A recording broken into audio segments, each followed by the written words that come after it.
This week in gaming, we got an exciting roadmap update for Battlefield 6. Arc Raiders looks to be rolling out a highly requested feature, PlayStation dropped the mic with some insane reveals, and much more.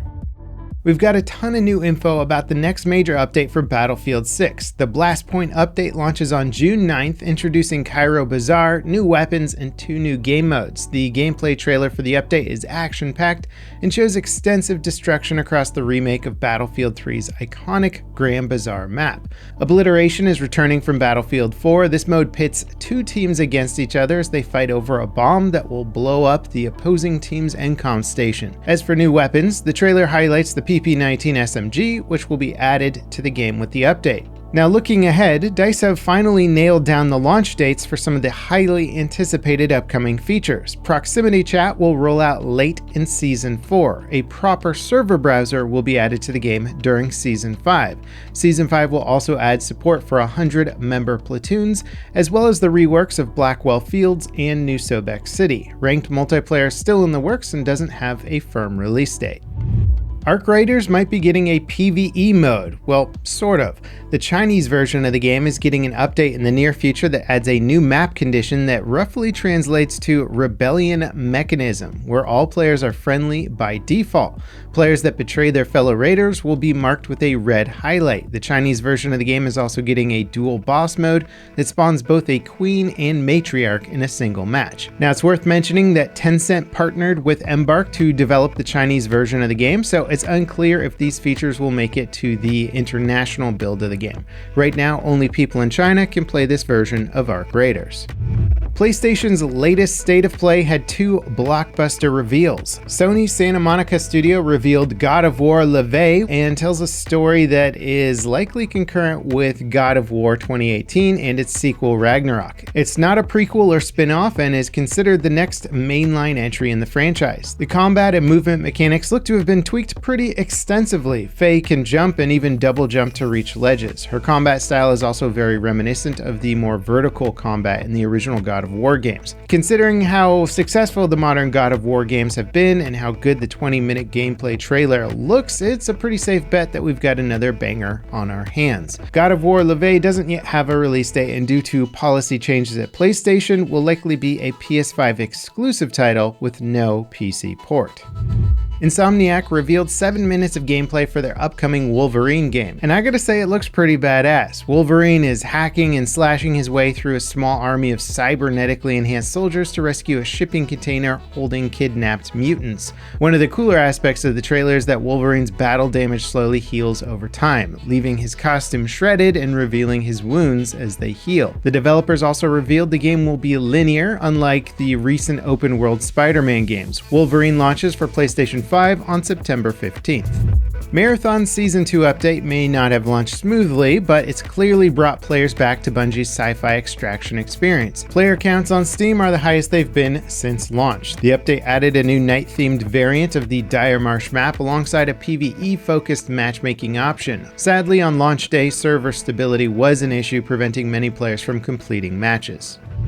Valve has confirmed that the upcoming Steam Machine home console and Steam Frame VR headset are both launching this summer. They snuck the announcement into a blog post about adding the upcoming hardware to their verified program that will give users info about how well this hardware is supported on different games. They still haven't announced pricing though. In a bit of disappointing news, development of the procedurally generated survival game Prologue Go Way Back is being cancelled. The game is an early access title developed by PUBG's creator Brendan Green. It drops players into a procedurally generated map that is a vast natural landscape with multiple biomes and realistic weather that affects your character's health and mobility. I played it not too long ago for a first impressions video, and honestly I was blown away by the tech behind the game and found the overall experience honestly very promising. Unfortunately, it's not an experience that's going to resonate with a large enough audience to warrant the massive budget cost. Green announced this week that his studio can't afford to continue working on the game and will be restructuring to continue development of their in-house technologies. This also means some developers at the studio will be laid off. Prologue is getting a final update that adds a ton of content and makes it totally free to play. Green says he's looking into providing refunds to anyone who purchased the $20 title.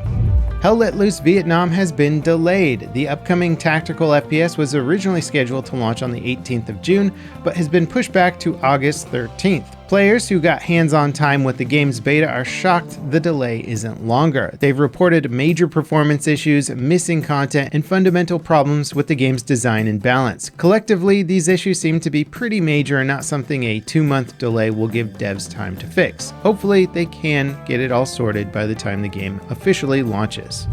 Speaking of getting things ready for launch, Chris Roberts said this week that his studio's upcoming single-player space sim adventure game, Squadron 42, is in the closing stages of development. As with all things Star Citizen related, Squadron 42 is years behind schedule, but it seems like the studio is sticking firm to a 2026 launch window.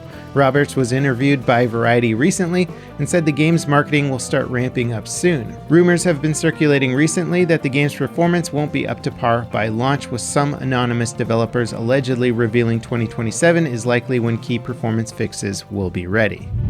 Everyone's favorite green mega tech giant Nvidia revealed their latest hardware, RTX Spark. This is a line of ARM-based processors that compete with similar processors from Apple and Intel. The RTX Spark N1 and N1X sport hardware equivalent to an RTX 5070. In theory, these new processors should be cheap and more efficient than traditional chips, but Nvidia didn't reveal pricing or availability yet. They are, of course, facing stiff competition. Apple's $599 MacBook Neo has lit a fire under the laptop manufacturing world, with many vendors racing to get their own $600 ARM laptops to the market. A cinematic trailer and screenshot of Empulse were released this week. This is an upcoming Titanfall-style movement shooter from the studio that develops Splitgate 2. It's expected to launch in early access this year and looks strikingly like if you put mechs and wall running into Splitgate. Hopefully this game works out better for the studio than Splitgate 2, which saw a disastrous 90% plummet in player count within weeks of launching, leading to layoffs at the studio. In a bit of strange news, Control Resonant is getting a 2-day early access period for people that pre-ordered the digital deluxe edition, but only on PlayStation 5. This week, the game's developers announced it will launch on September 24th, and as part of the announcement, all the game's various purchase options went live. Excited fans were quick to point out the PlayStation 5 exclusive access deal. As expected, the reaction has been somewhat divided. Some fans don't seem to really care that much and just accept pre-ordering and bonuses as being the way things are now, but other players are baffled by the decision and take it as a bait and switch to get people to pre-order. Regardless of all that though, I gotta admit the game is looking pretty darn cool. IO Interactive's action spy thriller 007 First Light has sold over 2.2 million copies since launch, and it sounds like it's cemented sequels, but Amazon are apparently taking the reins from IO, at least as far as publishing is concerned. The studio got the license to develop a James Bond game from Amazon, who acquired the rights when they bought MGM, but IO self-published the title. It sounds like Amazon Game Studio will publish whatever sequel is made to Last Light.